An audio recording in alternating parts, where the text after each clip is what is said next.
Welcome back to Strictly Money. Imagine that you're a woman with a great idea to make this world a better place. You need some funding, except you can't get it because you're told your idea won't make the investor a fortune or that you don't play the high-risk, high-reward game. Well, worry no more because my next guest has found a disruptive way to finance and support women's business ambitions. Vicki Saunders is a serial entrepreneur and the founder of SheEO, and she joins me now. Vicki, it's great to have you on. Happy to be here. I'm really pleased because I have been following your work for a few years now. You started SheEO in 2015, if I'm correct. Can you walk us through what made you launch this unique model? What did you see that was broken that needed to be fixed? So many things. But starting point, so I've been an entrepreneur my whole life. I've had literally every kind of funding there is, from loans, debt, grants, right through to taking a company public. And I've just witnessed the biases that exist in our systems and structures that lock out women. I mean, we're living in a patriarchy. There are so many biases out there. And so I wanted to find another way. And the vast majority of people that are writing checks they don't look like me. And so part of the thing is we're all very biased culturally, and we kind of look for pattern recognition for people who look like us. And then we want to support those people because we know them better. So there's a bunch of issues around that. But in general, I think we're in this moment in time right now where there's a very, very strong narrative of go big or go home, like win the entire market. And that's it centers and privileges people who kind of get up on stage and say, I'm going to disrupt the universe. And that person looks a certain way. We put certain people on covers of magazines, and many of them don't look like I do, or don't. And if you're like a Black woman, an Indigenous woman, a woman of color, it's way harder for you as well. So there's a lot of cultural biases that make the mix look the way it does. Yeah. Well, it's so interesting because we had Wendy Cukier, who I know on just previously and was saying that, the financing world is designed by men, for men. Why does it not work for so many female entrepreneurs?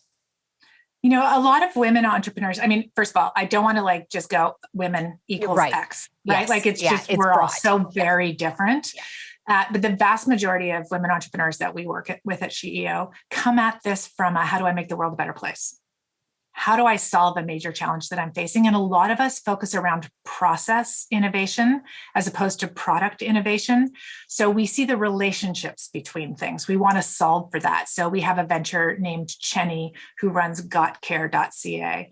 And her focus is on making a better experience for home healthcare. She cares about what frontline workers are paid. She pays them 30% more than the market does. And then she charges customers in their homes who are struggling to get healthcare at home 30% less. Now, imagine walking to an investor and saying, here's my model. I'm going to pay frontline workers 30% more, and I'm going to charge people 30% less. Most of them are like, excuse me, that's my money you're leaving on the table. Why would you pay people so well? Yeah. And she's like, I've got, almost 100,000 healthcare workers out there in her network because she treats them well. She pays them well. Therefore, they do better work. Customers are happy. And it's all possible within her business model. But most of the narrative out there is try and make as much money as possible by paying people the least amount as possible.